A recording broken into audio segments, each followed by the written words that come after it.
Hello મારા વાલા વિદ્યાર્થી મિત્રો, મારું નામ છે નિતેશ જોગલ અને તમારું સ્વાગત છે એનજે ક્લાસીસ ગુજરાતીમાં. તો વિદ્યાર્થી મિત્રો, આજે આપણે જોવાનું છે ધોરણ 10 વિષય ગણિત. આપણે 12મા ચેપ્ટરનું ઉદાહરણ નંબર 6 ઈ જ આપણે આની અંદર આપેલું છે અને તેની રકમ મને કંઈક આ પ્રકારે આપેલી છે કે એક જ્યુસ વેચવા વાળો તેના ગ્રાહકોને નીચે આપેલ આકૃતિમાં દર્શાવ્યા પ્રમાણેના પ્યાલામાં જ્યુસ આપતો હતો. અને નીચે તમને એક આકૃતિ આપેલી છે, એના પછી લખેલું છે કે નળાકાર પ્યાલાનો અંદરનો વ્યાસ 5 સેમી છે. એટલે અંદરનો વ્યાસ તમને આપેલો છે, કેટલો આપેલો છે? 5 સેમી છે. પરંતુ પ્યાલાના પાયામાં અર્ધગોલક ભાગ ઉપસી આવેલો હતો, જેથી પ્યાલાની ક્ષમતા ઓછી હતી. જો પ્યાલાની ઊંચાઈ 10 સેમી હોય તો તેની આભાસી ક્ષમતા શોધો અને પાઈ બરાબર 3.14 લો. એટલે તેની અંદર સમાવવાની ક્ષમતા કેટલી છે તે આપણે અહીંયા શોધવાનું છે. તો સૌપ્રથમ તો જે આની અંદર આકૃતિ આપેલી છે એ આકૃતિ હું અહીંયા દોરી નાખું છું.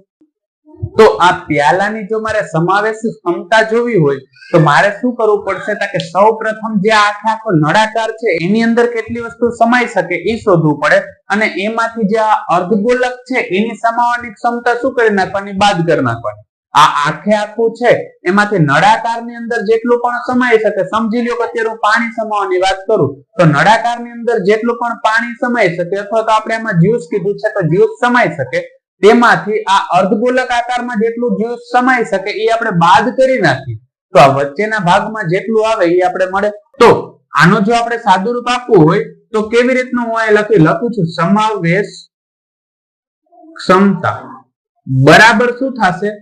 કે નળાકારનું ઘનફળ, નળાકારનું ઘનફળ એટલે નળાકારની સમાવેશ ક્ષમતા.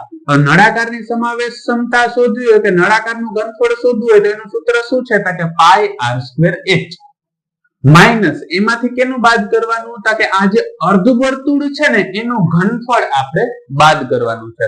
અને અર્ધવર્તુળ હોય એની જો સમાવેશ ક્ષમતા શોધવી હોય તો સૂત્ર શું થાય? 2/3 પાઈ r⁻3. અને આનું આપણે જ્યારે સાદુરૂપ આપીએ ત્યારે જે આનો જવાબ છે આપણે અહીંયા જોવા મળે છે. પણ આપણી પાસે પેલા તો પાઈ ની કિંમત છે. પાઈ બરાબર આપણે કેટલા લેવાના કીધા છે? કે 3.14. આર ની કિંમત નથી. આર આપણે જોવા જઈએ તો કેમ મળે? કે વ્યાસ થી હંમેશા આર થી અડધો થાય. વ્યાસ આપણે કેટલા આપ્યો? તો 5 સેમી. એને ભાગ્યા 2 કરી એટલે આપણે શું મળી જશે? આર. એટલે આ આપણે મળી ગયો છે આર. અને એચ બરાબર તો ઓલરેડી આપણે આપેલું છે. કેટલું આપેલું છે? 10 સેમી. એટલે એની જગ્યાએ હું મૂકી દઈશ 10 સેમી. હવે આનું જો મારે આગળ સાદુરૂપ આપવું હોય તો કેવી રીતના આપી શકાય? તો કે આપણે જોઈએ તો આમાંય પાઈ આર છે ને આમાંય પાઈ આર છે. તો એ આપણે શું કરશું? કોમન કાઢશું. એટલે આમાંથી પાઈ r² કોમન નીકળશે, કેમ કે આમાંય r² છે ને આમાંય r² છે. આ 3 ઘાત છે તો 2 વખત તો r કોમન નીકળી જ શકે છે. તો કૌંસની અંદર શું વધશે? તો કે અહીંયા વધશે h, અહીંયા માઈનસ 2/3 અને r ની 3 ઘાત હતી એમાંથી r ની 2 ઘાત નીકળી ગઈ તો અહીંયા શું વધશે? ખાલી r. હવે જો આગળ સાદુરૂપ આપીએ તો શું થાય? કે પાઈ ની જગ્યાએ કિંમત આપેલી છે 3.14. હવે જો પોઈન્ટ વાળી જે આપણે બાદબાકી કે ભાગાકાર કે ગુણાકાર કરવો હોય તો અઘરો પડે, એટલે આપણે આમાં પોઈન્ટ દૂર કરીને જ લખશું. પોઈન્ટ દૂર કરવો હોય તો શું કરવાનું? પોઈન્ટ પછી કેટલા આંકડા છે? 2 આંકડા. એટલે હું શું કરીશ? કે આને જો 314 લખવું હોય તો છેદમાં લખી નાખીશ 100. જેટલા પોઈન્ટ પછી આંકડા હોય એકની પાછળ એટલા 0 આવે, એ ખાસ યાદ રાખવાનું છે.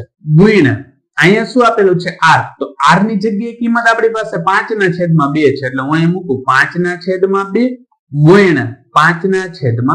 કેમ કે r નો વર્ગ છે એટલે મેં 2 વખત અહીંયા લખ્યું છે. અથવા 25/4 કરી નાખો ને તો એ હાલે. પણ આમાં છે ને સાદુરૂપ આપવું સહેલું પડશે. હવે જોઈએ અહીંયા h. તો h બરાબર આપણી પાસે કિંમત કેટલી હતી? 10. એટલે h ની જગ્યાએ મૂકું છું 10. અહીં માઇનસ આપ્યો એટલે કરું છું માઇનસ. અહીં 2/3 આપ્યો એટલે લખું 2/3. અને r બરાબર આપણી પાસે કિંમત કેટલી છે? કે 5/2. એટલે અહીં મેં લખી નાખ્યું 5/2. હવે જોઈએ તો આ 2 ઉડી ગયા. ત્યારબાદ આપણે જો અહીંયા જોઈએ તો હજી એક રીતે સાદુરૂપ આપી શકાય છે. આ 314 છે એને જો હું 2 વડે ભાગું, 314 છે એને 2 વડે ભાગીએ તો જો આપણે જોઈએ તો 2 એકુ કેટલા થશે? 2 વૈધા 1 અને ઉપરથી ઉતાર્યા 1. હવે 2 50 કેટલા થઈ ગયા? 10. એટલે વૈધા આપણી પાસે કેટલા હતા? કે 1 અને ઉપરથી ઉતાર્યા 4. એટલે હજી જો સાદુરૂપ આપી તો 2 સત્તા કેટલા થઈ જાય 14. એટલે અહીંયા આપણે જવાબ શું જોવા મળે છે 157.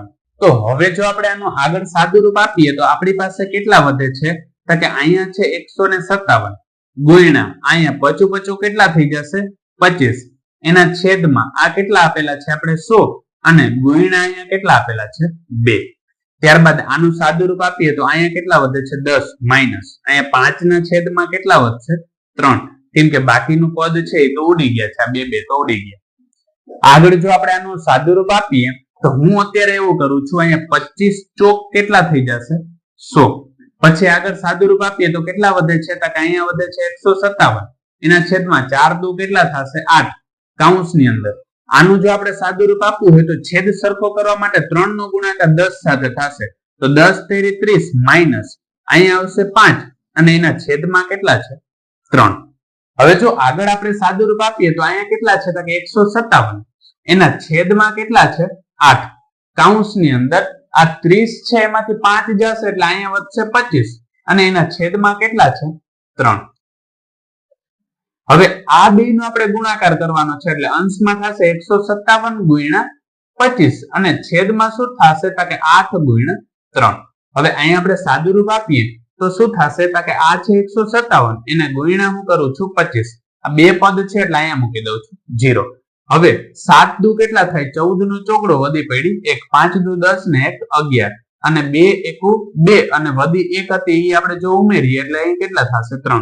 હવે અહીંયા 5 સત્તા કેટલા થશે 35 નો પાંચડો વધી પડી 3 પચું 25 અને 3 કેટલા થશે તો કે 28 નો આટલો ને વધી પડી 2 5 એકુ 5 ને 2 કેટલા થશે 7.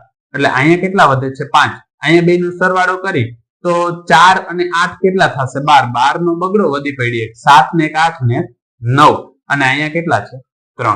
એટલે જો આપણે સાદુરૂપ આપીએ તો અહીંયા કેટલા મળે છે 3925 અને એને ભાંગ્યા આપણે કેટલા કરવાના છે 8 તેરીને 24.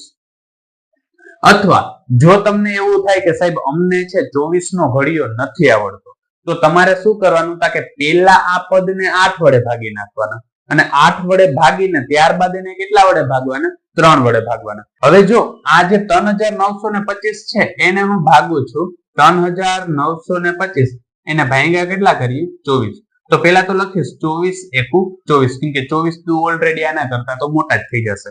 હવે આ બે ને આપણે બાદબાકી કરીએ તો 9 માંથી 4 જાય તો વધશે 5 અને 3 માંથી 2 જાય તો 1 વધે અને ઉપરથી આપણે આ જે 2 છે એને હેઠે ઉતારી નાખ્યા. તો જો હવે જોઈએ તો 24 છક કેટલા થાય 144. હવે જો આ બે ની બાદબાકી કરી તો આમાં 6 નાખીએ એટલે 50 થશે ને માથે પાછા 2 નાખીશ એટલે 52 થશે એટલે કેટલા વધે છે ખાલી 8 વધે છે અને ઉપરથી ઉતાર્યા આપણે 5.